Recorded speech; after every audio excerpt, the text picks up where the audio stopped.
यकीनन बहुत से पाकिस्तान के कराटे के खिलाड़ी आपको जानते हैं, लेकिन आपकी पर्सनल लाइफ के मुतालिक भी कुछ ना कुछ जानना चाहते हैं। मेरा आप अगर फेसबुक का पेज देखेंगे तो उस पे भी मैंने अपना नाम नसीम कराटे रख दिया है, नसीम कुरैशी के बजाय। मैंने अपनी ज़िंदगी कराटे के लिए वफ़ की हुई है। फर्स्ट टाइम मैं कोई इंटरव्यू दे रहा हूँ, इससे पहले मैंने आज तक कभी किसी को इंटरव्यू नहीं दिया है। ये अभी आप पाकिस्तान का जो रेफरिंग पैनल है या जो आपके रेफरिंग कमीशन है, उसको अगर मवाजना करें दूसरे ममालिक के साथ, तो अपने आप को कहाँ देखते हैं? देखिए, साउथ एशिया में तो मैं कहता हूँ कि हम नंबर 1 हैं। माशाल्लाह। तादाद हमारी ज़रूर कम है, वसाइल की वजह से तादाद में इंडिया हमसे बहुत आगे है।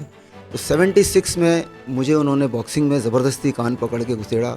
मौजूदा जो जजेस एंड रेफरी कमीशन है, उसका स्ट्रक्चर क्या है?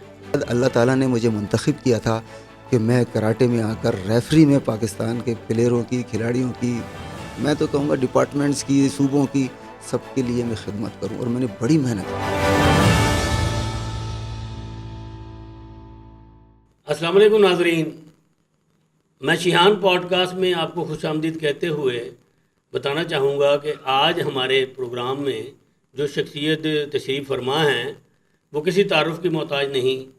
आप पाकिस्तान कराटे फेडरेशन के रेफरी एंड जजेस कमीशन के हेड हैं और इतनी तंजीमों के मेंबर हैं और इतनी तंजीमों में अपनी खिदमत सर अंजाम दे रहे हो कि मेरे लिए याद रखना नामुमकिन है। तो वो अपना तारुफ खुद करवाएंगे। मैं खुशामदीद कहता हूँ जनाब नसीम कुरैशी साहब को, जो चीफ़ रेफरी हैं पाकिस्तान कराटे फेडरेशन में। तो नसीम साहब ज़रा बताइएगा, मुझे तो याद रखना भी मुश्किल है कि आप कौन कौन सी तंजीमों में क्या क्या खिदमत सर अंजाम दे रहे हो, तो अपने व्यूअर्स को अपना ज़रा छोटा सा खुद तारुफ करवा दें। सबसे पहले तो आगा नासिर साहब, आपका बहुत शुक्रिया कि आपने मुझे यहाँ बुलाया और मुझे अपनी तमाम चीज़ें बताने का मौका मिल रहा है कि मैं फ़र्स्ट टाइम मैं कोई इंटरव्यू दे रहा हूँ। इससे पहले मैंने आज तक कभी किसी को इंटरव्यू नहीं दिया है। ये ज़रा नवाज़ी और ज़िंदगी हमारे में लिए पहली प्राइड दफ़ा मैं है। इंटरव्यू दे रहा हूँ मैं ये। तो जनाब, मैं इस वक्त पाकिस्तान कराटे फेडरेशन का सीनियर वाइस प्रेसिडेंट हूँ और गुज़िश्ता 8 साल से हूँ मैं। सिंध कराटे एसोसिएशन का चेयरमैन हूँ मैं। सिंध ओलंपिक एसोसिएशन का मैं वाइस प्रेसिडेंट हूँ गुज़िश्ता 8 साल से। और इसके साथ साथ south Asian karate referee council जो है, उसका इस वक्त मैं मेंबर हूँ, जबकि मैं सेक्रेटरी जनरल भी रह चुका हूँ उसका मैं। उसके अलावा बाकी छोटी मोटी बाकी चीज़ें चल रही हैं। कराची डिस्ट्रिक्ट कराटे एसोसिएशन का भी प्रेसिडेंट हूँ मैं। तो कराटे से मैं समझ लें कि मैंने अपनी लाइफ, और मेरा आप अगर फेसबुक का पेज देखेंगे तो उस पर भी मैंने अपना नाम नसीम कराटे रख दिया है, नसीम कुरैशी के बजाय। मैंने अपनी ज़िंदगी कराटे के लिए वफ़ की हुई है। बड़ी खुशी की बात है कुरैशी साहब के किसी शख्स को ये मौका मिले कि वो किसी आर्ट के साथ अपने नाम को डेडिकेट कर दे। तो आप ज़रा अपनी अर्ली लाइफ के बारे में बताइए, आप कहाँ पैदा हुए, कैसे तरबियत हासिल की, तालीम कहाँ से हासिल की? यकीनन बहुत से पाकिस्तान के कराटे के खिलाड़ी आपको जानते हैं, लेकिन आपकी पर्सनल लाइफ के मुतालिक भी कुछ ना कुछ जानना चाहते हैं। मैं कराची में पैदा हुआ। कराची का एक मज़ाफ़ाती इलाका है मलीर, वहाँ पैदा हुआ। बड़े अच्छे वहाँ बागात वगैरह होते हैं। अब तो नहीं हो गए, कुछ इलाकों में अब भी हैं, मेमन गोट वगैरह जैसे हैं, वहाँ पे अभी होते हैं ये। वहाँ मैं पैदा हुआ। 1960 में मैं पैदा हुआ। वहीं मेरी कराची में ही मेरी तालीम हुई और डिग्री कॉलेज में मैंने वहाँ से बीए की डिग्री हासिल की। उसके बाद मैंने प्राइवेट पढ़ा, लेकिन कोई डिग्री हासिल नहीं कर सका मैं ये, चूँकि मेरा स्पोर्ट्स से थोड़ा सा रिलेशन बहुत जल्दी शुरू हो गया था और मैं पढ़ाई में बड़ा नालायक भी था मैं, तो वो इतना जर्नी मेरी उसमें नहीं चली। ये मेरे सबसे बड़े जो मेरे सपोर्टर हैं, समझ लें कि स्पोर्ट्स में मुझे लाने वाले मेरे बड़े भाई हैं। उनका नाम वसीम अहमद कुरैशी है और वो जनाब बॉक्सिंग के बहुत अच्छे अपने प्लेयर थे। उसके साथ साथ फ़ुटबॉल के भी बहुत अच्छे प्लेयर थे। फ़ुटबॉल में वो कराची यूनिवर्सिटी टीम के भी कैप्टन थे और हमारी जो वहाँ इलाके की एक टीम थी, उसका नाम था फ्यूचर फुटबॉल क्लब, उसके भी वो कैप्टन थे। और साथ साथ एक मुस्लिम यूथ ऑर्गेनाइजेशन के नाम से एक वो इदारा चलाते थे, उसमें तमाम स्पोर्ट्स होती थी और उसमें बॉक्सिंग हुआ करती थी। तो 76 में मुझे उन्होंने बॉक्सिंग में ज़बरदस्ती कान पकड़ के घुसेड़ा और वो जनाब वो मुझे ज़बरदस्ती करते थे कि भाई इतने घंटे प्रैक्टिस करनी है। हमने 1 साल तो करी, लेकिन उसमें दिल नहीं लगता था। मेरा शौक़ था ज़्यादातर कराटे की तरफ जाने का। मार्शल आर्ट में उसमें कभी भी नहीं था, लेकिन जब मैंने देखा बॉक्सिंग में आया तो फिर मुझे इंटरेस्ट हुआ कि यार कराटे करने चाहिए। जब मैंने उन्हें बताया कि मैं कराटे करना चाहता हूँ, तो फिर ये हमारी खुशकिस्मती कह लें कि जनाब एक सीमैन आए हुए थे श्रीलंका के कराटे मास्टर प्रसाद नाला पैरोमा, जिनका सी यहाँ पे कहीं 3 साल के लिए स्टे था कराची में। तो इन्होंने उनसे कांटेक्ट किया मेरे बड़े भाई ने, और उन्होंने उनको 3 साल के लिए हायर किया। उनके साथ कोई पेमेंट वगैरह का डिसाइड हुआ सारा, और उसके बाद उन्होंने 3 साल के लिए उनको हायर कर लिया। हमारे पास इस जगह तो काफ़ी मौजूद थी, और वो हमें सुबह शाम आके ट्रेनिंग कराते थे। हम 4 लोगों को उन्होंने मेरे जो बड़े भाई थे सिलेक्ट किया हुआ था और उनके हवाले किया था। तो उन्होंने हमें ट्रेनिंग दी, और 17 जून 1980 को, चूँकि कराटे उस वक्त ईरान में भी बहुत अच्छा होता था, ईरान के कॉन्सुलेट जनरल को चीफ गेस्ट बनाया था, और उन्होंने हमारा उससे पहले टेस्ट वगैरह लेके सारा हमें पास किया था। तो ब्लैक बेल्ट जो मुझे मिली थी वो ईरान के कॉन्सुलेट जनरल हमारे पास आए थे, और उनके हाथों से मुझे अवार्ड हुई थी। वैसे वो उस वक्त कौन सी कराटे पॉपुलर थी और आपने कौन सी कराटे में ब्लैक बेल्ट ली? देखिए, मैंने शुरू किया था, जो कराटे मैंने शुरू किया था, चूँकि मैंने बताया था मुस्लिम यूथ ऑर्गेनाइजेशन जो है हमारे यहाँ काम कर रही थी, और उस वक्त कराटे बेसिकली उस वक्त इनामुल्लाह खान साहब मरहूम मेरे समझ लेंगे पहले उस्ताद थे। क्योंकिशन उस वक्त नहीं था, उस वक्त उन्होंने वो बांडो के कराटे करते थे, और वो 19 में भी के 77 में वो कोई वर्ल्ड चैम्पियनशिप हुई थी मलेशिया में, वहाँ पे वो वर्ल्ड नंबर 2 डिक्लेयर हुए थे। वो यहाँ आए थे, और चूँकि उनका ताल्लुक मुस्लिम यूथ ऑर्गेनाइजेशन से था, तो बड़ा जश्न हम लोगों ने मनाया था। सारा प्रेस मीडिया में बड़ी अच्छी कवरेज हुई थी उनकी। वो देख के मुझे बड़ा शौक़ हुआ था।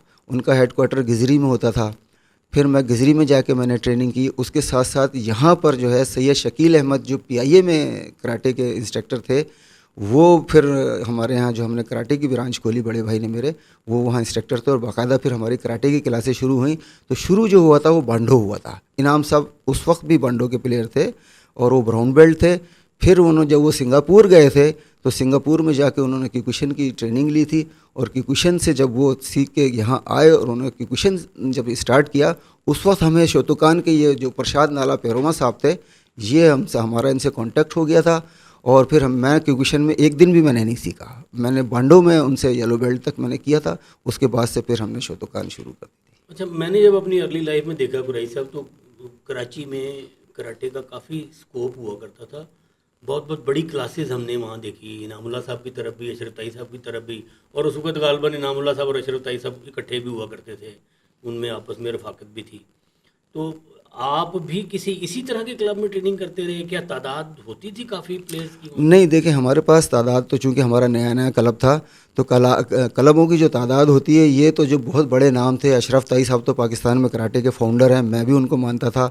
मैं अपना बाकायदा मैगज़ीन जब निकाला करता था, हालांकि फेडरेशन के, हमारी पाकिस्तान कराटे फेडरेशन और गुज़िश्ता फेडरेशन जो ताई साहब के पास होती थी, उसकी वजह से ताई साहब के और हमारे जो फेडरेशन के बड़े थे उनके ताल्लुकात अच्छे नहीं थे। इवन ये कि मुलाकात सलाम दुआ तक भी नहीं थी।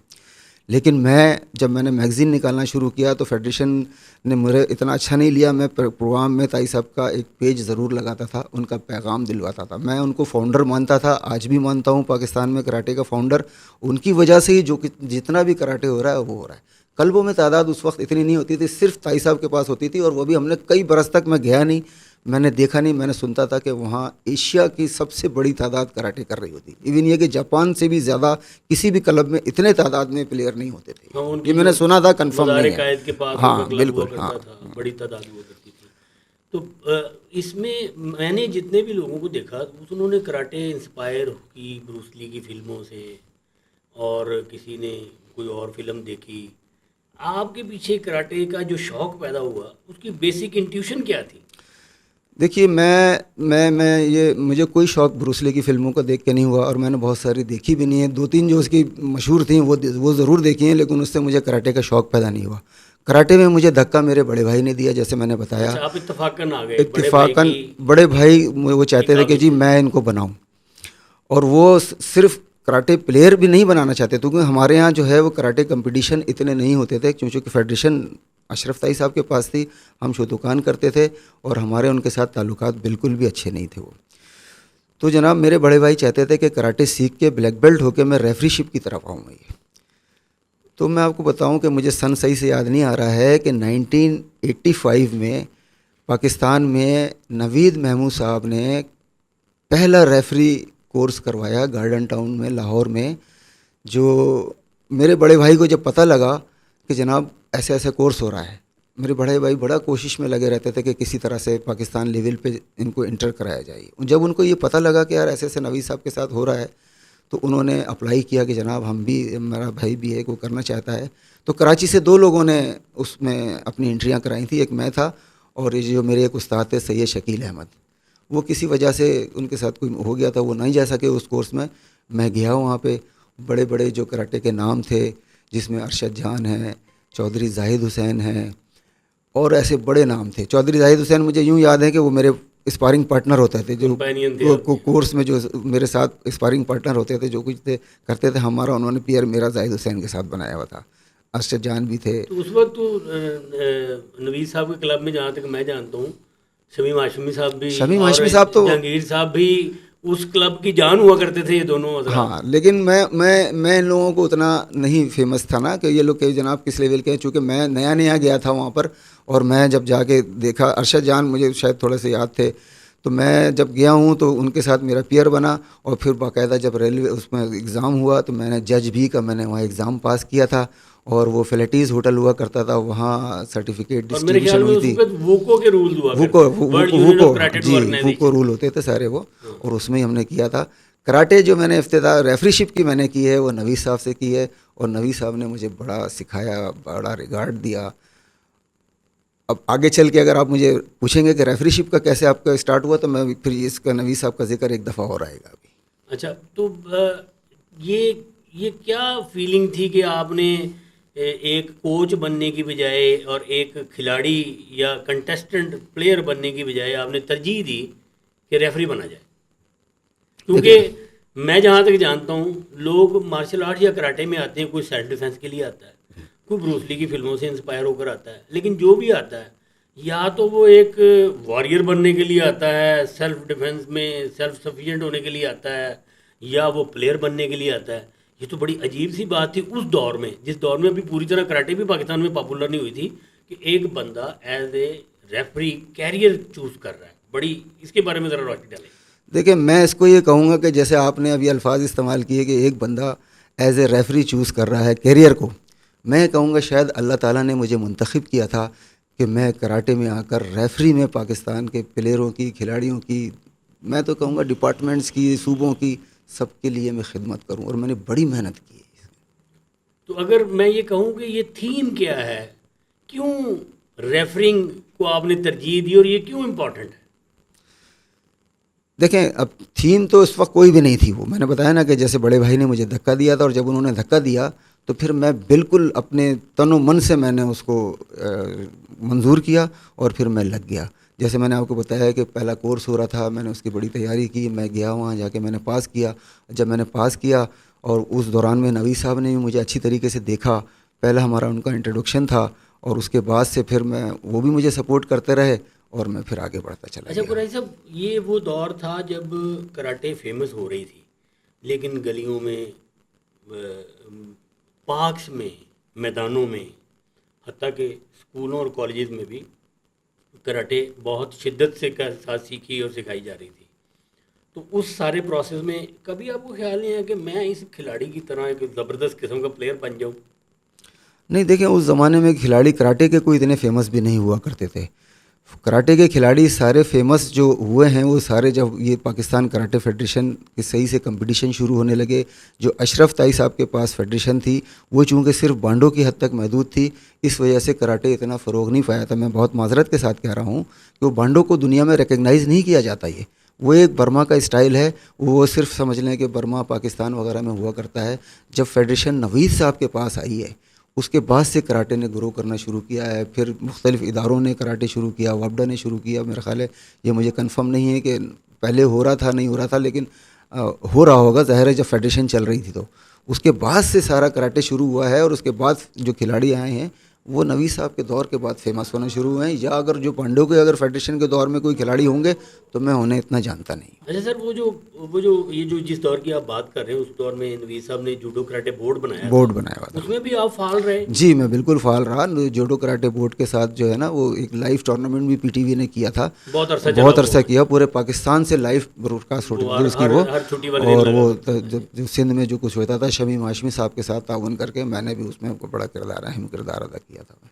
मैं इस पॉडकास्ट के तवस्सुत से शमीम हाशमी साहब को खराज तहसीन पेश करूँगा कि उन्होंने कराटे को फ़रोग देने के लिए जितना मीडिया का इस्तेमाल किया और जितनी लाइव कवरेजेस उनकी काविशों से हुई, वो ना उससे पहले कभी हुई और ना कभी उससे बाद हुई। वो हम आज हम में नहीं हैं, हम उनकी मगफ़रत के लिए दुआगो हैं। और नसीम कुरैशी साहब, आपकी ये जो खिलाड़ी या प्लेयर से जो जर्नी थी इस तरफ, इसमें किन किन लोगों ने एक फ़ाल किरदार अदा किया कि आप एक अच्छे रेफरी बन सके? देखिए, सिंध में हमारे एक मेरे मोहसिन ही कहेंगे हम उनको, सैयद वसीम हाशमी साहब एडवोकेट हैं, इनकम टैक्स के लॉयर हैं। वो Sindh karate judo karate board जो होता था उसके वो चेयरमैन थे। वो नवीद साहब से उनके बड़े अच्छे ताल्लुकात थे। जो नवीद साहब के पास जब फेडरेशन आई तो सिंध में सारी जिम्मेदारियां उनके ऊपर चली गईं। वो और उनके ऊपर चली गई तो उनका ताल्लुक, चूँकि पहले से वो कर रहे थे, तो उनका ज़्यादातर ताल्लुक रहता था क्यूकुशन के साथ। जब तक इनामुल्लाह साहब क्यूकुशन में आ चुके थे, बड़ा अच्छा चला रहे थे, पूरे पाकिस्तान में उन्होंने क्यूकुशन का सेटअप बनाया हुआ था। सिंध में बहुत अच्छी तरीके से उन्होंने अपना सेटअप कायम कर लिया था। तो जो सिंध जूडो कराटे बोर्ड था वो वसीम हाशमी साहब इनामुल्लाह साहब के ताउन से पूरे सिंध में लेके चल रहे थे। उनको ज़रूरत थी कि जनाब क्यूकुशन के अलावा भी, क्योंकि क्यूकुशन जो है वो फुल कॉन्टैक्ट है और वो यहाँ स्पोर्ट्स कराटे में नहीं चल रहा होता, तो वो लोग जब आके कॉन्टेस्ट करते थे तो वो नीचे भी मारते थे, वो हाँ तो वो होता था। तो वो जनाब उनको ज़रूरत थी कि कोई स्पोर्ट्स कराटे वाला भी बंदा हो, तो उनकी तलाश थी। उनसे फिर हमारी मुलाकात हुई और वो दिन है और आज का दिन है, वो मेरे सपोर्टर हैं और मैं जो इस मकाम पर हूँ उनका बहुत बड़ा हाथ है। तो इस सारे सफ़र में सिंध ओलंपिक या पाकिस्तान ओलंपिक ने कैसे आपको सपोर्ट किया? देखें, पाकिस्तान ओलंपिक ने डायरेक्ट मुझे कोई सपोर्ट नहीं किया, सिंध ओलंपिक ने मुझे कोई डायरेक्ट सपोर्ट नहीं किया। मुझे जो कुछ सपोर्ट मिली है वो पाकिस्तान कराटे फेडरेशन से मिली है, और पाकिस्तान ओलंपिक हो या सिंध ओलंपिक एसोसिएशन हो, उसकी जो सपोर्ट है वो पाकिस्तान कराटे फेडरेशन में मेरी कारकर्दगी की बुनियाद पर है। पाकिस्तान कराटे फेडरेशन ने जब मुझे सिंध कराटे एसोसिएशन का, मैं चेयरमैन प्रेसिडेंट बना हूँ, मैं सिंध कराटे एसोसिएशन का 8 साल सेक्रेटरी रहा हूँ, 8 साल प्रेसिडेंट रहा हूँ और अब 8 साल से ज़्यादा मुझे हो गए एज ए चेयरमैन। अब जब मैं बना हूँ वहाँ पर तो ज़ाहिर है सिंध ओलंपिक को भी तमाम खेलों की ज़रूरत होती है। कराटे में और भी लोग थे, उन्होंने लेकिन मुझे चूज़ किया और हमें एफिलिएशन दी सिंध ओलंपिक से। इसी तरह सिंध स्पोर्ट बोर्ड से हमने एफिलिएशन ली अपनी, तो फिर ये जर्नी हमारी ऐसे चली आ गई है। पाकिस्तान ओलंपिक से तो पाकिस्तान फेडरेशन की हद तक तो मैं कह लें कि लिंक है, डायरेक्ट मेरा पाकिस्तान ओलंपिक एसोसिएशन से कोई लिंक ज़ाहिर बनता भी नहीं है, क्योंकि मैं सिंध लेवल का हूँ और यहाँ हमारे बड़ी क़यादत मौजूद है जो पाकिस्तान ओलंपिक में बाकायदा अच्छे ओहदों पे भी हैं। हमारी जो सेक्रेटरी जनरल हैं वो भी पाकिस्तान ओलंपिक की हैं। हमारे जो चेयरमैन साहब हैं जहांगीर साहब, वो डिप्टी सेक्रेटरी जनरल हैं और ओलंपिक में बड़ा फ़ाल किरदार अदा करते हैं। कुरैशी साहब, मैं चाहूँगा कि आप आज इस प्रोग्राम के हवाले से एक हमारे आम व्यूअर को बताएं कि रेफरी एंड जजेस कमीशन जो है वो पाकिस्तान में कराटे के फ़रोग के लिए क्या क्या खिदमात सर अंजाम दे रहे हैं? देखिए, मैं ये समझता हूँ कि जनाब किसी भी खेल में वो रेफरी जजेस हों या एम्पायर हों, उनका बड़ा अहम रोल होता है उस खेल को फ़रोग़ देने में, उसको आगे बढ़ाने में। अगर उसके एम्पायर या क्वालिफाई रेफरी जो हैं वो अगर अच्छे नहीं होंगे, क्वालिफाई तो कोई भी हो जाता है, लेकिन बाकायदा मेहनत करना, उसको सीखना, समझना और फिर डिलीवर करना सारा, अगर वो अच्छे नहीं होंगे तो वो खेल कभी भी आगे नहीं बढ़ेगा। ये मैं आपसे नहीं कहलवाना चाहूँगा, मैं ख़ुद कहूँगा कि मैंने इतनी मेहनत की है पाकिस्तान कराटे का स्टैंडर्ड हाई करने में। मेरे पीछे जहांगीर साहब, नवीद महमूद साहब, इन दोनों की काविशें थी। नवीद महमूद साहब के साथ तो मेरा साथ बहुत कम अरसा रहा, लेकिन उसके बाद से जो जहांगीर साहब की मुझे मुसलसल सपोर्ट मिल रही है कि जनाब उससे मैं बहुत मेहनत करता हूँ और पाकिस्तान में कराटे के फ़रोग़ में मैं समझता हूँ कि मेरी इस मेहनत का बड़ा मलदखल है। क्योंकि प्लेयर्स रूल्स रेगुलेशन जब जान जाते हैं तो वो इंटरनेशनली भी जाकर जनाब रूल रेगुलेशन के अंदर जब मुकाबले कर रहे होते हैं तो रिज़ल्ट आता है, और आपके सामने है कि पाकिस्तान कराटे फेडरेशन का क्या रिज़ल्ट है। अच्छा, इन सारी काविशों में जो आपने रूल्स को मुतारिफ करवाने की सबसे बड़ी रुकावट क्या पेश आई? सर, मुझे कोई रुकावट नहीं पेश आई। मैं जो समझता था कि हमारे यहाँ रूल्स का इम्प्लीमेंट होने में जो सबसे बड़ी रुकावट है वो ये है कि रूल बुक जो हमारी है वो इंग्लिश में है और उसमें बहुत सारी चीज़ें जापानीज़ की भी इस्तेमाल होती हैं, जो वर्ड्स होते हैं सारे वो। तो मैंने एक तहिया किया हुआ था कि मैं जनाब इस रूल बुक का उर्दू में तर्जुमा करूँगा। उर्दू में तर्जुमा करने के लिए आजकल के माहौल में तो आप लोगों को बड़े वसाइल हैं, सबके पास मौजूद हैं कि कंप्यूटर उठाया और उसका तर्जुमा कर दिया, लेकिन वो जो कंप्यूटराइज तर्जुमा होता है वो हमारी पब्लिक को इंग्लिश की तरह समझ में नहीं आता। जैसे इंग्लिश समझ में नहीं आती, इसी तरह उनको वो भी समझ में नहीं आता। तो मैं बिल्कुल आसान सलीस उर्दू में मैं चाहता था कि जो एक अनपढ़ आदमी को भी समझ में आ जाए, और जब वो एग्ज़ाम देने बैठे तो उसको एग्ज़ाम में ज़रूरत ना हो। मैंने पूरा सबसे पहले तो अपने उस रूल बुक का तर्जुमा किया उर्दू में बहुत आसान अल्फाज में, और उसके साथ साथ जो हम यहाँ एग्ज़ाम लेते हैं, जो इंग्लिश में क्वेश्चन पेपर बनता है, मैं उसकी भी हर पूरे क्वेश्चन पेपर की उर्दू में ट्रांसलेट करके वो फिर हम उर्दू और इंग्लिश का एक साथ सवाल देते हैं, और वो फिर जिन्होंने इंग्लिश में देना होता है वो इंग्लिश में दे देते हैं और जिसमें उर्दू में। तो मैं समझता हूँ कि ये इसने बड़ा किरदार अदा किया है, जो उर्दू ट्रांसलेट मैंने की है उसने बड़ा किरदार अदा किया है कि पाकिस्तान में कराटे के जो रूल रेगुलेशन है, आप पाकिस्तान के आप किसी कोने में भी चले जाएं और किसी भी रेफरी को उठा के पूछ लें तो इंशाल्लाह आप मायूस नहीं होंगे उससे। वो रेफरी कवानीन के बारे में कुछ ना कुछ अच्छा बताएगा आपको। तो कुरैशी साहब, जब आपने ये ओहदा संभाला चीफ रेफरी का, उस वक्त से और अब के वक्त की जो रेफरिंग है, आप क्या समझते हैं कि इस पीरियड में जो रेफरिंग डेवलप हुई उसने कराटे के फ़रोग में क्या किरदार अदा किया? देखिए, मैं यहाँ अपने मैं जब पाकिस्तान कराटे रेफरी जजेस एसोसिएशन का सेक्रेटरी जनरल मैं बना हूँ, अगर मैं वो जिक्र ना करूँ तो मेरा ख्याल है कि मैं नवीद साहब के साथ ज़्यादती करूँगा। मैं ये सबसे पहले देखिए, मेरी ख्वाहिश होती थी कि मैं नेशनल चैम्पियनशिप में पार्ट अदा करूँ एज ए रेफरी, क्योंकि मुझे रेफरी का बड़ा शौक़ था और मैं चाहता था कि मैं आगे आऊँ। तो मैं जनाब नवीद साहब से मेरी मुलाकात भी बहुत कम होती थी, और जब भी उनसे मिलता था मैं उनसे कहता था कि सर, कोई भी नेशनल चैम्पियनशिप हो आप मुझे इनविटेशन भेज दिया करें कि जनाब मुझे बुला लिया करें, मैं आके पार्ट करना चाहता हूँ, कहीं पीछे बैठ जाऊँगा, कभी मौका मिले तो अंदर भेज दिया करिएगा। इस तरह से मैंने उनसे किया, और जब वो मुझे बुलाते थे बाकायदा वो जनाब मुझे चेक भी करते रहे। और जब उन्होंने इससे पहले एक बात ये रह गई कि नवीद साहब को जब ये पता लगा कि कराची में शोतोकान का भी कोई क्लब है, वो बड़े खुश हुए। उन्होंने वो भी थे कि जनाब किकुशन हमारे साथ चल रहा है, किकुशन का और स्पोर्ट्स कराटे का कोई ताल्लुक़ नहीं बनता। उनको भी सिंध में कराची में एक ज़रूरत थी शोतोकान के प्लेयर्स की। उनको जब पता लगा कि जनाब शोतोकान का एक बंदा है, जेनियन बंदा जो वाकई शोतोकान करता है, उन्होंने फ़्लाइट बुक कराई।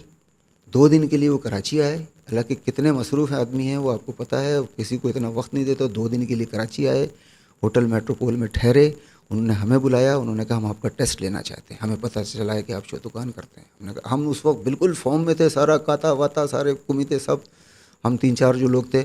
उन्होंने हमसे 2 लोग सेलेक्ट किए। उन्होंने कहा कि फ़लानी जगह कराची में कराची मार्शल आर्ट एक सैफुर रहमान अवान साहब होते थे उस वक्त कराची जोडो कराटे बोर्ड के सेक्रेटरी, उनके क्लब में जनाब उन्होंने सुबह शाम हमारा काता सारे हमारे चेक किए, हमें कुमिते हमारा सारा चेक किया, और उस वक्त पहले ही टेस्ट में मुझे ब्लैक बेल्ट सेकंड डान अवार्ड करके गए थे वहाँ से। उस वक्त शोतोकान कराटे इंटरनेशनल के वो पाकिस्तान के चीफ थे, वो SKI। तो मैं बता रहा हूँ कि जब ये मैं SKI के साथ उनके साथ जुड़ गया, मैंने आपको अभी इंटरव्यू से पहले बताया था कि मुझे सन याद नहीं रहते। जब मैं पहली दफ़ा पाकिस्तान कराटे का सेक्रेटरी जनरल बना हूँ, मुझे जहांगीर साहब की कॉल आई। उस वक्त तक में मैं आम सा रेफरी था और मुझे बड़ी खुशी होती थी कि मैं जनाब किसी भी नेशनल में जाके इस तरह से पार्ट करता था। जहांगीर साहब की कॉल आई कि आपने 2 दिन बाद लाहौर पहुंचना है, नेशनल कोचिंग सेंटर में आपका रूम बुक होगा और वहाँ आके आपने आना है। मैंने कहा सर क्यों आना है, कुछ बताएं तो सही। बोला आपके लिए सरप्राइज़ है, आपने आना है वहाँ पर। तो मैं पहुँच गया जनाब कोचिंग सेंटर में। जब मैं पहुँचा तो फिर 1-2 घंटे बाद जहांगीर साहब आए वहाँ पर। मैंने उनसे पूछा कि सर वो सरप्राइज़ किया है। मैं भी बड़ा एक्साइटेड था कि जनाब मुझे ज़रा सा भी अंदाज़ा नहीं था कि ये होने वाला है सारा। पाकिस्तान कराटे फेडरेशन की जनरल काउंसिल थी, उन्होंने बताया। अब किस होटल में थी वो मुझे नाम भी याद नहीं है। होटल में थी, मुझे याद है। जो भी था, मेरा ख्याल है शीज़ान था शायद, लिबर्टी में कोई शीज़ान है होटल, वहाँ था। मुनीर डार साहब मरहूम थे, और ओलंपिक के जो सेक्रेटरी थे उनका नाम मुझे अभी याद नहीं आ रहा, वो भी सब वहाँ मौजूद थे। ओलंपिक की पूरी क़यादत, जो जनरल कौंसिल इजलास थी, इलेक्शन थे पाकिस्तान कराटे फेडरेशन के, और नवीद साहब ने ऐलान किया था कि हम इसमें पाकिस्तान कराटे रेफरी जजेस एसोसिएशन का ऐलान करेंगे, फ़र्स्ट टाइम बिल्कुल ये। तो उन्होंने जनाब जब जनरल कौंसिल में ऐलान किया कि जनाब हम ये बनाना चाह रहे हैं, और मैंने एक आदमी को चूज़ किया है सेक्रेटरी जनरल के लिए, और वो नाम है नसीम कुरैशी का। सारे आर्मी, वापडा, रेलवे जो एफिलेटेड यूनिट से सारे लोग वहाँ बैठे हुए थे, सब ने मेरे लिए हाथ उठाया एक साहब ने हाथ नहीं उठाया था, मैं यहाँ जिक्र नहीं करूँगा उनका, लेकिन उन्होंने हाथ नहीं उठाया। उन्होंने कहा नहीं, मैं इनसे ज़्यादा काबिल आदमी हूँ, मेरा होना चाहिए था। उन्होंने कहा यार सब लोगों ने हाथ उठाया, इनकी सिलेक्शन हो गई, तो आप तो ज़ाहिर कॉन्टेस्ट अब इसमें हो ही नहीं सकता ये। तो वो दिन था और नवीद साहब ने मुझे जब बनाया तो मेरे तो बिल्कुल खुशी की और हैरत की इंतहा थी बिल्कुल। और फिर मैंने नवीद मीटिंग जब ख़त्म हुई थी, फिर मैंने नवीद साहब से स्पेशली टाइम लिया और मैं घर पे जाके उनके शुक्रिया मैंने अदा किया कि सर आपने मुझे इस काबिल समझा दी। उन्होंने कहा कि देखें आपकी जर्नी शुरू हो गई है, अब आपने इस पे कायम रहने के लिए आपने ख़ुद मेहनत करनी है सारी। तो वो दिन है और आज का दिन है। आज तक भी मैं जितनी मेहनत कर रहा होता हूँ, आप लोगों को अंदाज़ा होगा कि मैं बहुत मेहनत करता हूँ मैं। जी कुरैशी साहब, अभी हमारे व्यूअर्स को बताएं कि मौजूदा जो जजेस एंड रेफरी कमीशन है उसका स्ट्रक्चर क्या है, मतलब किस तरह से आप चूज़ करते हैं, बंदा सेलेक्ट करते हैं और उसकी उसकी ट्रेनिंग, उसके एग्जामिनेशन, उसकी ग्रेडिंग, ये हमारे सारा प्रोसेस हमारे व्यूअर्स को बताएं ताकि आने वाला कोई शख्स आपकी तरह अगर रेफरिंग को as a career path choose करता है तो उसको पता हो कि मैंने क्या तरीक़ेकार इख्तियार करना।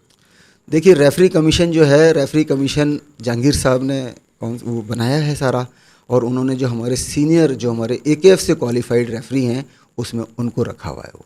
और हम चल रहे हैं, गुज़िश्ता मेरा ख्याल है रेफरी कमीशन हमारा कोई पाँच साल से काम कर रहा है, मुझे ये सही से याद नहीं है क्योंकि 5 साल से काम कर रहा है। और उसका काम यही होता है कि पाकिस्तान में खिलाड़ियों के लिए ज़्यादा से ज़्यादा कोर्सेज़ कराए जाएँ, मौके दिए जाएँ, और जो कोर्सेज़ हो रहे हैं वो बराए नाम ना हो रहे हों, वो अच्छी तरीके से हो रहे हों।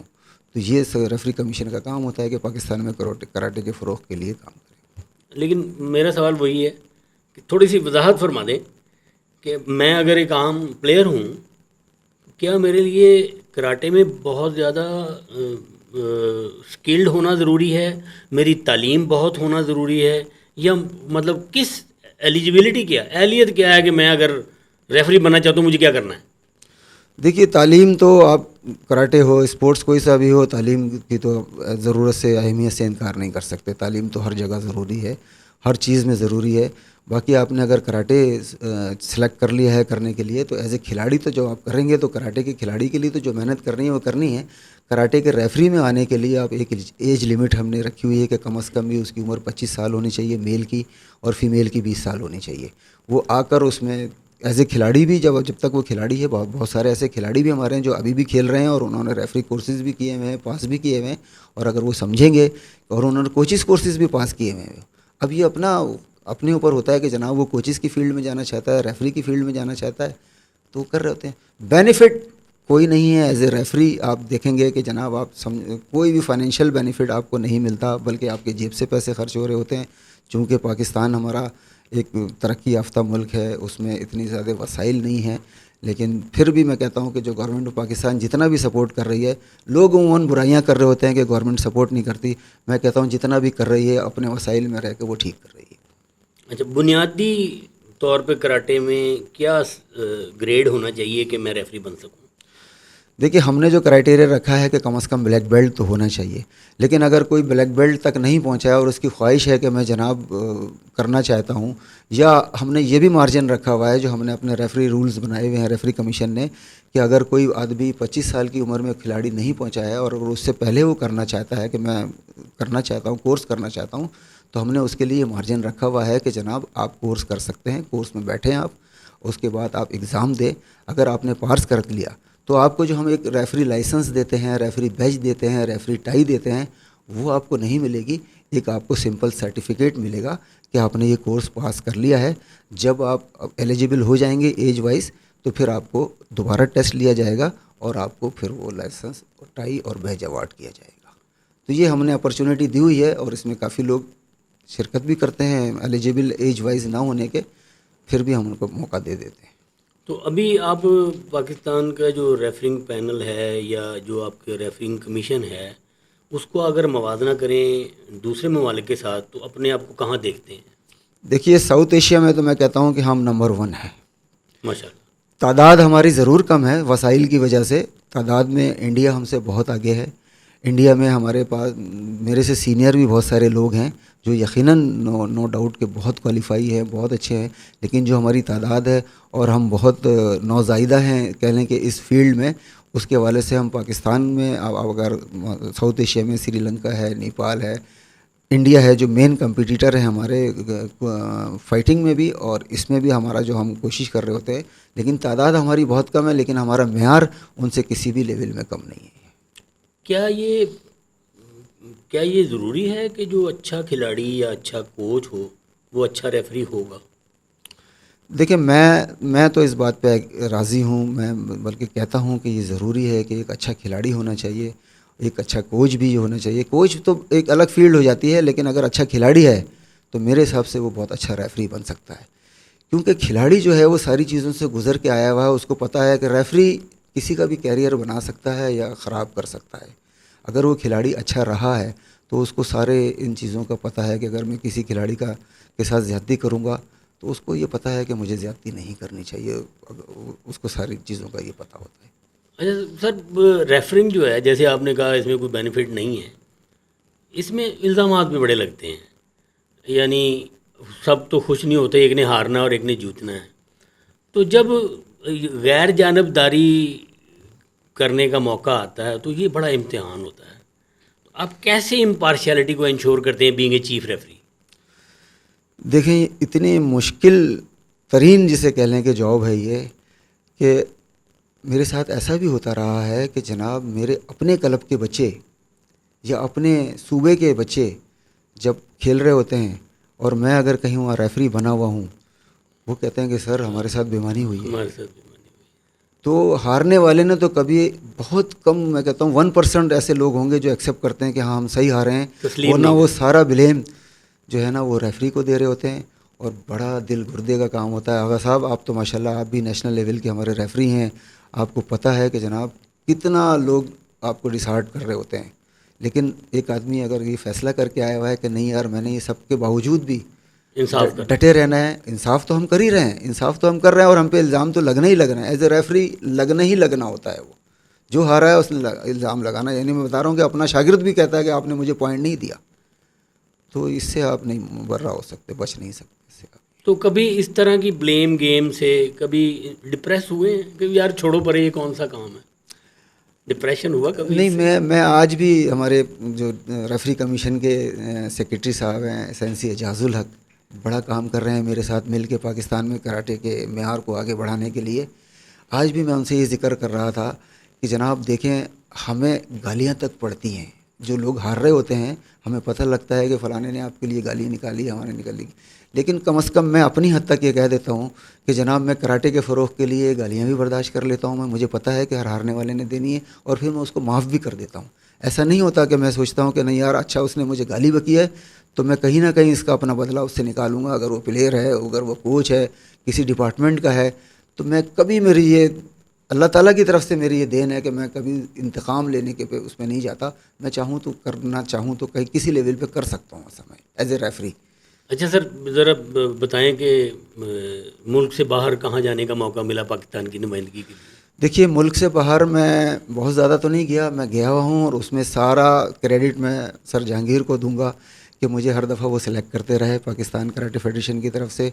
मैं सबसे पहले जापान गया, उसके बाद मैं मलेशिया गया, मैं रशिया गया, मैं उज़्बेकिस्तान 3-4 दफ़ा जा चुका हूँ, मैं दुबई 3-4 दफ़ा जा चुका हूँ, मैं श्रीलंका गया हूँ, मैं इंडिया गया हूँ, मैं नेपाल गया हूँ, मैं इंडोनेशिया गया हूँ। इन तमाम ममालिक में जाके मैंने एज ए रेफरी मैंने पार्ट किया है। मैं 18 साउथ एशियन गेम्स, जो ओलंपिक के बाद किसी भी रीजन का बड़ा गेम होता है, मुझे एशियन कराटे फेडरेशन ने एज ए रेफरी सेलेक्ट किया और मैं वहाँ जाके मैंने एज ए रेफरी पार्ट किया। पाकिस्तान की तारीख़ में कोई भी रेफरी आज तक एशियन गेम्स में रेफरीशिप नहीं की, मैंने वहाँ जाके रेफरीशिप की और मैं उसका सारा क्रेडिट सर जहांगीर को देता हूँ कि उनकी वजह से मैं वहाँ गया और मैं जो इतना क्वालिफाई हुआ हूँ कि एशिया में मुझे ये लेवल मिला है, उसके पीछे जहांगीर साहब के जो धक्के हैं जो मेरे बड़े भाई ने दिए थे, वो फेडरेशन में आने के बाद मुझे धक्के जहांगीर साहब ने दिए जी। और वो धक्के मैं पॉजिटिव लेता हूँ, पॉजिटिव क्या बल्कि मेरी उससे वो किक स्टार्ट थी। अभी ये मुझे बता रहे थे कि सारे लोग, जो श्रीलंका में साउथ एशियन कराटे चैम्पियनशिप हुई है, इसमें पाकिस्तान ने 2 गोल्ड, 1 सिल्वर और 7 ब्रॉन्ज़ मेडल हासिल किए हैं। मैं उस चैम्पियनशिप में नहीं जा सका, मैं किसी वजह से। तो जितने भी प्लेयर हमारे गए हुए थे, बोले सर आपको तो वहाँ सारे जानते हैं, एशिया का चीफ रेफरी, साउथ एशिया का चीफ रेफरी, सारे रेफरी सब पूछ रहे थे नसीम साहब कहाँ हैं ये। मैं सब अल्लाह का शुक्र अदा कर रहा था और जहांगीर साहब को दुआएं दे रहा था कि मैं आज इस लेवल पे हूँ कि मुझे सारी दुनिया जानती है।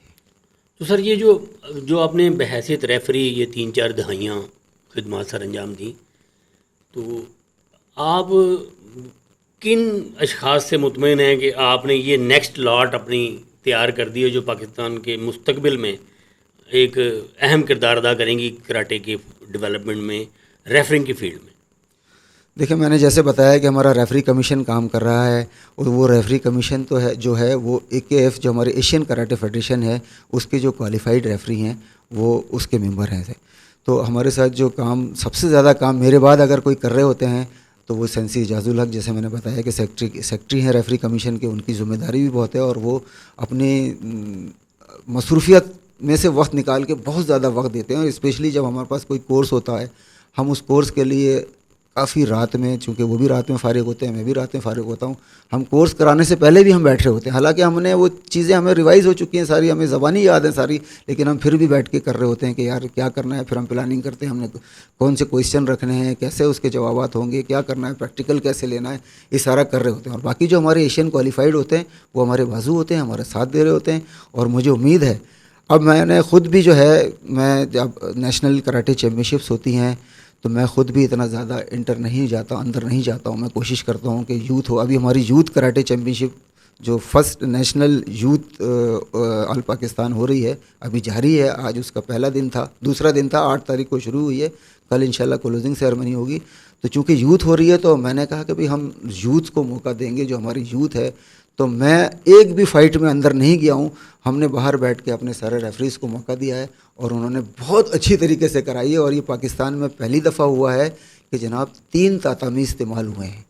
3 तातामी में 600 से ज़्यादा प्लेयर्स ने हिस्सा लिया, उसमें हिस्सा ले रहे हैं वो, और इतनी कामयाबी से चल रही है कि मुझे बहुत हैरत हो रही है कि किसी एक फ़ाइट पे भी कोई एतराज़ नहीं हुआ। हमारी यूथ ने इतना अच्छा उसको संभाला है। मैं बहुत मुतमईन हूँ कि इंशाअल्लाह ताला सर जहांगीर की क़यादत में पाकिस्तान कराटे ने जो मेयार हासिल कर लिया है वो इंशाल्लाह और आगे बढ़ेगा। मैं कुरैशी साहब चाहूँगा कि एजाजुल हक साहब तो आपके हम असर हैं, मेरे भी हम असर हैं, हम पुराने दोस्त भी हैं। जो नए रेफरीज आ रहे हैं उनमें से भी चंद का नाम हमें बताएं ताकि हमें अंदाज़ा हो कि हमारा मुस्तकबिल सेफ हाथों में है। देखिए, नए रेफरीज़ में मैंने बताया कि अगर आप इंटरनेशनल लेवल पे देखेंगे तो हमारे पास वो हैं सेंसी एजाजुल हक भी, हमें पाकिस्तान में वाहिद, मैं भी एशिया का क्वालिफाई हूँ, मैं वर्ल्ड कराटे फेडरेशन को क्वालिफाई नहीं हुई है। सेंसी एजाजुल हक जो हैं वो वर्ल्ड कराटे फेडरेशन के वाहिद रेफरी हैं जो वर्ल्ड कराटे फेडरेशन के क्वालिफाइड रेफरी हैं। उसके अलावा हमारे पास इरफान नायाब हैं जिनका ताल्लुक़ KPK से है। हमारे पास कराची से सेंसी वासिफ़ अली हैं, लाहौर से कुर्रतुल ऐन हैं, और इसके अलावा सेंसी फरमान जो तमगा इम्तियाज़ हैं।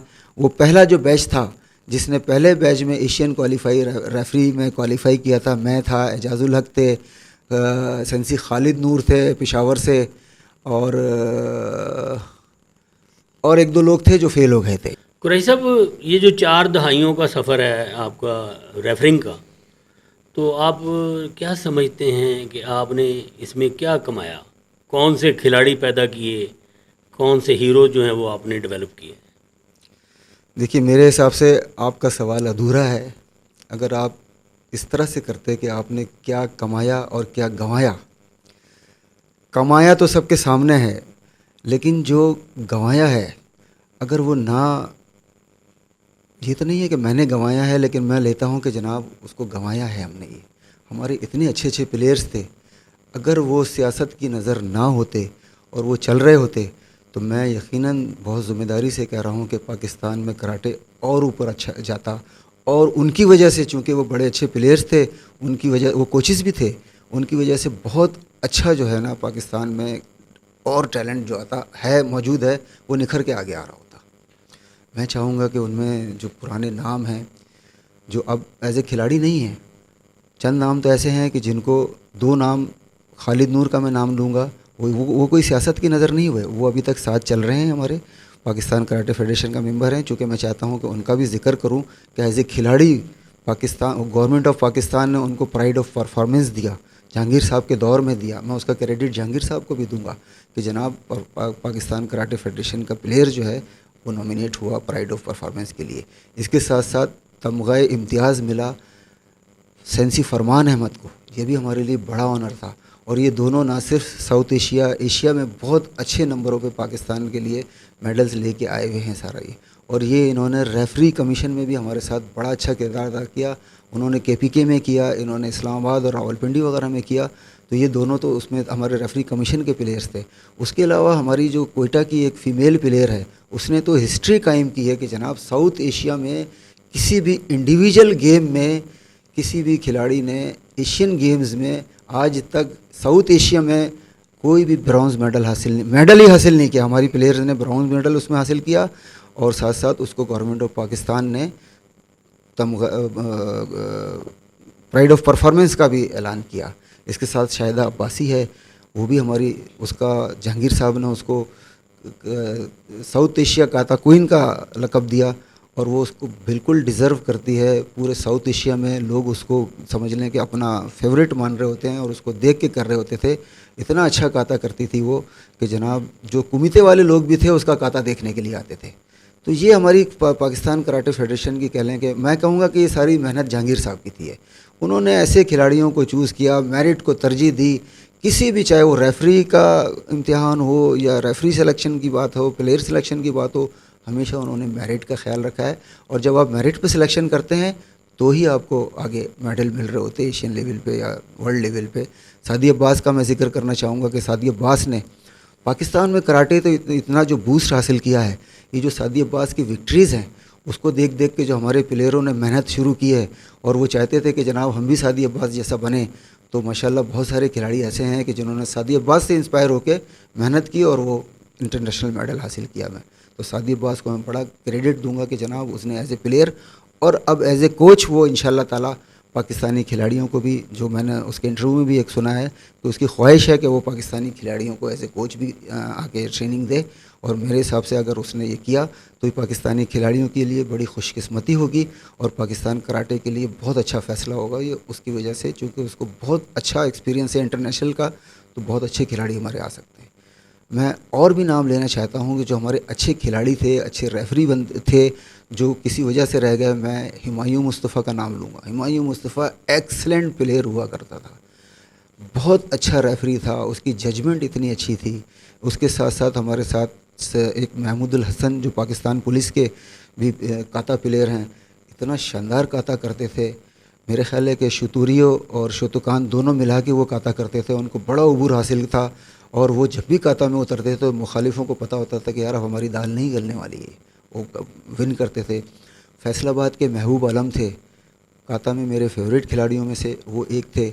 उसके अलावा कुमीते में अगर आप आ जाएँ तो खालिद नूर, शाह मोहम्मद, आगा मोहम्मद, ग़ुलाम अली हज़ारा काता में साउथ एशिया का मैं कहता हूँ कि बहुत बड़ा नाम, पाकिस्तान में बहुत बड़ा नाम। अब आप ये देख लें कि जो अगर आप, मैंने जो दो प्राइड ऑफ परफॉर्मेंस का नाम लिया, शाहिदा अब्बासी और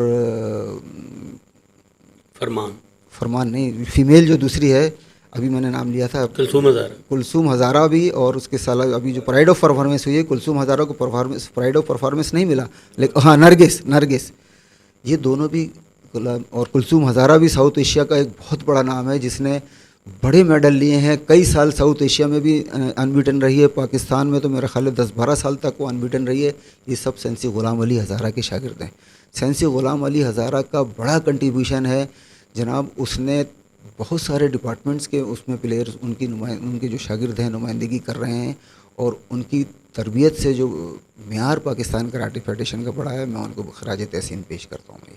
उसके साथ साथ अभी जो हमारे करंट सेक्रेटरी जनरल हैं, ये क्रेडिट भी देखें मैं जहांगीर साहब को दूंगा कि जहांगीर साहब की ये क्वालिटी है कि मुझे नवी साहब ने चूज़ किया, मुझे आगे धक्का जहांगीर साहब ने लगाया। अब चूँकि हमारा फेडरेशन की जो जनरल सेक्रेटरी थी, मैं उनका नाम भी लेना चाहूँगा कि जनाब पाकिस्तान कराटे फेडरेशन के जो मेयार इतना ऊपर आया है इंटरनेशनल लेवल पर, उसमें जहांगीर साहब के साथ साथ मिस अंदलीब सांधू जो गुज़िश्ता 8 साल पाकिस्तान कराटे फेडरेशन की सेक्रेटरी रही हैं, उनकी वजह से ना सिर्फ मेल, हालांकि वो फ़ीमेल हैं, उनकी वजह से मेल खिलाड़ियों को बड़ा बूस्ट मिला है और साथ साथ फ़ीमेल खिलाड़ियों के लिए तो वो समझ लें कि जान देने के लिए होती थी। वही वजह है कि शाहिदा अब्बासी, नरगिस हज़ारा, कुलसूम हज़ारा जो हमारी पैदा हुई हैं, उनको पीछे बूस्ट मोहतरमा अंदलीब सांधू साहिबा की थी। अब अभी वो मौजूदा उसमें हमारी CEO हैं पाकिस्तान कराटे फेडरेशन की, और बड़ी तनदही से काम कर रही हैं। बाकी जिस इदारे में जॉब कर रही हैं वहाँ भी उनकी बड़ी सख्त जिम्मेदारियाँ हैं, लेकिन हमारी जो 2 दिन से नेशनल चैम्पियनशिप हो रही है उसमें बराबर उनकी परफॉर्म आती हैं, हाज़िरी होती है उनकी, और एक एक चीज़ पे वो नज़र रख रही होती है। पाकिस्तान में कराटे का म्यार में आगे बढ़ाने में दिलीप सांधू साहिबा का भी पूरा हाथ है। अगर मैं खिलाड़ियों की अगर बात हो रही है तो मैं खिलाड़ियों में अगर नाम लूँगा तो जैसे मैंने बताया कि आजकल जो हमारे प्लेयर हैं सारे, उनमें पाकिस्तान आर्मी बड़ा किरदार अदा कर रही है खिलाड़ियों को आगे लाने में। आर्मी की बाकायदा हर साल इंटर यूनिट कराटे चैम्पियनशिप होती है। मैंने भी जाके, मुझे भी वो दावत देते हैं, एज ए चीफ़ रेफरी बुलाते हैं, मैं जाके इंटर यूनिट उनकी करा चुका हूँ। इसके अलावा पाकिस्तान वापडा भी बाकायदा, हर साल तो उनकी नहीं हो पा रही होती है लेकिन होती है बाकायदगी से, कभी वक्फा आ जाता है तो वो भी कराती है। वो भी मुझे एज ए चीफ़ रेफरी बुला रहे होते हैं, मैं वहाँ जाके भी कराता हूँ। और मैं ये कहता हूँ कि जो आर्मी और वापडा की इंटर यूनिट होती है या आर्मी की इंटर सेंटर होती है, वो हमारी नेशनल से भी सख्त होती है, क्योंकि वहाँ बहुत अच्छे खिलाड़ी हैं और उनके दरमियान कंपटीशन जो होता है बहुत आला मेयार का होता है। उससे भी हमें बड़े अच्छे प्लेयर्स मिल रहे हैं ये। अब उनमें जो मैं सबसे बड़ा नाम लूँगा वो इम्तियाज़ अली का। इम्तियाज़ अली भी एक प्लेयर की हैसियत से उभरे, और चूँकि आर्मी में प्लेयरों का म्यार बड़ा अच्छा होता था, काफ़ी अर्सा तक तो एक तरीके से जैसे क्रिकेट में 12वां प्लेयर होता है, वो 12वें प्लेयर का किरदार अदा करता रहा है। वो जनाब उनको मौका नहीं मिलता था, चूँकि बहुत अच्छे खिलाड़ी होते थे। जब उनको मौका मिला है तो फिर उन्होंने पीछे मुड़ के नहीं देखा। फिर वो जनाब पाकिस्तान के अलावा साउथ एशिया तक गए, और वो अभी चूँकि मुल्क से बाहर हैं, और मुल्क से बाहर होने से पहले पाकिस्तान टीम के कोच भी थे, और उनकी कोचिंग में भी पाकिस्तानी खिलाड़ियों ने बड़ा फ़रोग़ हासिल किया, बड़ा मेडल्स हासिल किए इंटरनेशनल लेवल पे। बहुत अच्छे कोच भी साबित हुए हैं और क्वालिफाइड रेफरी भी हमारे। और मुझे नाम बहुत सारे रिकॉल नहीं हो रहे हैं जो हमारे ऐसे प्लेयर हैं जो कुछ लोग सियासत की नज़र हुए, और अगर वो सियासत की नज़र नहीं होते तो आज हमारा म्यार और आगे हो रहा था। कुरैशी साहब, इस स्पोर्ट्स की या कराटे की या रेफरिंग की, इस ट्रेनिंग की जर्नी के अलावा ज़ाती तौर पर क्या म्यूज़िक पसंद है, या मुतालिया करते हैं, किताबें पढ़ते हैं, क्या मशागल है आपकी? देखिए, म्यूज़िक का मुझे शौक़ है। मैं पुराने गाने बहुत दिलचस्पी से सुनता हूँ, आज तक भी सुनता हूँ मैं। रफ़ी भी मुझे पसंद है, लता भी मुझे पसंद है, मेहंदी हसन, ग़ुलाम अली, मैं इनको गुनगुनाता भी रहता हूँ अक्सर। और जब हमारे मौका मिलता है मुझे, तो मैं जैसे अगर कराची से लाहौर आना है, अगर कोई पहले ऐसा साथी है जिसके साथ इतनी फ्रेंकनेस है, तो हम उस दौरान में भी कर रहे होते हैं। लाहौर से अगर हमने इस्लामाबाद जर्नी करनी है और अच्छे साथी हैं, इस मौके पे मुझे शमीम हाशमी साहब बहुत याद आ रहे हैं। वो शायरी भी करते थे वो अच्छे, और म्यूज़िक का भी उनको गानों को बड़ा शौक़ था। हम चूँकि कार में जाया करते थे तो हम बैठते थे और वो कहते थे कि नसीम साहब शुरू हो जाए, तो मैं उनको जैसे भी मेरी आवाज़ थी या जो याददाश्त होती थी हम गुनगुनाते हुए जाते थे, करते थे।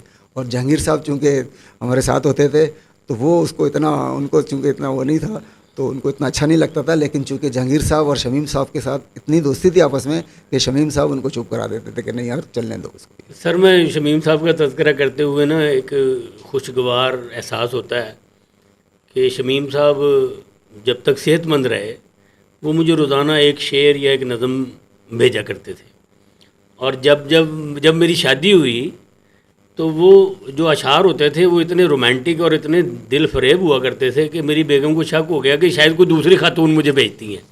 तो फिर मैं एक दिन अपनी बेगम को ना उनके घर ले गया और वो बड़ी शफकत से मिले, और फिर उनको पता चला कि शमीम मर्द का नाम है, खातून का नहीं है। तो इस बात को शमीम हाशमी साहब ने ख़ुद भी बड़ा एंजॉय किया। अल्लाह ताला उनको ग़रीक़ रहमत करे। वो बड़े अच्छे दोस्त थे और उनकी बड़ी कंट्रीब्यूशन है पाकिस्तान कराटे फेडरेशन के लिए, और उन्होंने बड़ा एक्सपोजर दिया। हाशमी कुरैशी साहब, आप ये समझते हैं कि पाकिस्तान के खिलाड़ियों को, कोचेज़ को, रेफरीज़ को उतना एक्सपोजर मिलता है जितना जिसके वो डिज़र्व करते हैं, उतना मिलता है? तहसीन या उनको मीडिया में एक्सपोजर उतना मिलता है? देखिए, मैं पाकिस्तान कराटे फेडरेशन की हद तक तो कहूँगा कि उनको ज़रूर मिलता है, बल्कि उससे ज़्यादा मिल रहा होता है। लेकिन वही ड्रॉबैक जो है कि पाकिस्तान गवर्नमेंट जो है, या किसी भी सूबे की जो गवर्नमेंट है वो, या हमारा प्रिंट मीडिया है, इलेक्ट्रॉनिक मीडिया है, वो इतनी सपोर्ट नहीं कर रहा होता जी। मैं हमेशा इस बात के मुखालिफ हूँ कि जनाब ये कहूँ कि नहीं जी गवर्नमेंट बिल्कुल नहीं कर रही होती। मैं कह रहा हूँ इतनी नहीं कर रहा होता जितना बच्चे डिज़र्व कर रहे होते। मैं अभी एक मिसाल दूंगा आपको कि हम अभी जो साउथ एशिया में 2 लोग गोल्ड मेडल हासिल करके आए हैं हमारे बच्चे, यूथ में गोल्ड मेडल हासिल किया। पाकिस्तान की पार्टिसिपेशन सिर्फ 10 प्लेयर गए थे, वसाइल ना होने की वजह से। इंडिया के 90 से ज़्यादा प्लेयर आए हुए थे वहाँ पे। श्रीलंका चूँकि होस्ट था, वहाँ 100 से ज़्यादा प्लेयर श्रीलंका के थे। अब उसमें से अगर सिर्फ 10 प्लेयर्स में से 2 गोल्ड मेडल लेकर आ गए हैं, गोल्ड मेडल भी इंडिया को उन्होंने फाइनलों में हराया है, श्रीलंका को हराया है जो होस्ट था। इस वक्त नेपाल भी एशिया के गोल्ड मेडलिस्टों में उनके प्लेयर्स आते हैं। जो नेपाल इतना तरक्की आगे कर चुका है, वसाइल चूँकि उनको मिल रहे होते हैं, उनकी ज़्यादा से ज़्यादा पार्टिसिपेशन होती है। आप टूर्नामेंट में जितना ज़्यादा जाएंगे, बच्चा जितना ज़्यादा टूर्नामेंट जाके खेलेगा इंटरनेशनल लेवल पे, उतना उसको सलाहियतें उसकी बढ़ रही होती हैं सारी। हम जब यहाँ आए तो सिंध गवर्नमेंट ने तो अभी तक ये किया कि जनाब हमें आते ही जो हमारे जो 2 गोल्ड मेडल हुआ उसमें एक बच्ची कराची की है और एक बच्चा साहिवाल का है। सिंध गवर्नमेंट ने तो हमें बुलाया कि जनाब अपने प्लेयरों को लेके वहाँ पहुँचें आप। और जो हमारे मिनिस्टर स्पोर्ट्स हैं उन्होंने 2 लाख रुपए गोल्ड मेडल को दिए। और उसके अलावा जो 4 प्लेयर के थे सिंध के जो थे, एक सिल्वर बच्ची आई हुई थी वो भी कराची की थी, उसके अलावा 3 बच्चे जो ब्रॉन्ज मेडल आए हुए थे वो कराची के थे। तो 4 बच्चे वो, उनको 1-1 लाख रुपए दिए, और जो गोल्ड मेडल था थी लड़की, उसको 2 लाख का इनाम किया। मैं पंजाब गवर्नमेंट से भी ये रिक्वेस्ट करूँगा कि अभी तक पंजाब गवर्नमेंट ने वो जो बच्चा गोल्ड मेडल लेके आया है, आप यकीन जानिए इतना आउटस्टैंडिंग है। मैंने तो आज उसके वालिद को बुला के बोला, और कई लोग जो मेरे साथ बैठे हुए थे, मैंने उनसे सबसे कहा, उस बच्चे को भी बुलाया। मैंने कहा कि भाई हमें एक ये दूसरा सादी अब्बास मिल गया है, और इंशाल्लाह ताला सादी अब्बास की जो कामयाबियाँ थी, ये चूँकि अब ये बहुत छोटी उम्र से, मेरा ख्याल है अभी 8 या 9 साल का है वो, आपने तो उसका इंटरव्यू भी आपके पॉडकास्ट में हुआ है, तो उसका एज मेरा ख्याल है 8 या 9 साल ही है। 8 साल है। 8 साल उसकी उम्र है।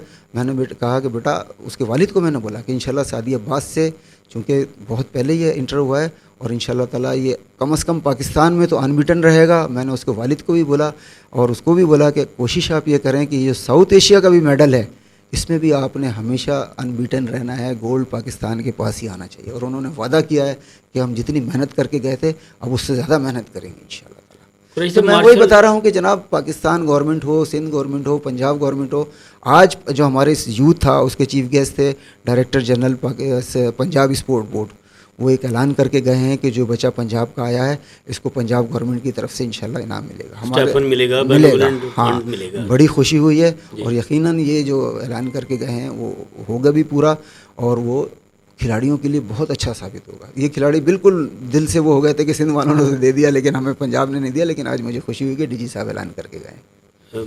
कुरैशी साहब, खिलाड़ियों के एक्सपोजर के लिए ही हमने शिहान पॉडकास्ट का ये चैनल शुरू किया है, जिसका मकसद है मार्शल आर्ट्स के खिलाड़ियों को भी लाइमलाइट में लाना, ताकि उनको एनकरेजमेंट मिले, लोग उनके बारे में जान सकें। मैं आपका बहुत शुक्रगुजार हूँ कि आपने कभी किसी को इंटरव्यू नहीं दिया और शिहान पॉडकास्ट में तशरीफ़ लाए हैं। तो आज आने वाली नस्ल के लिए कोई मैसेज भी दे दें कि आप उनको क्या कहें कि वो कल के हीरो बन सकें। देखिए, मैं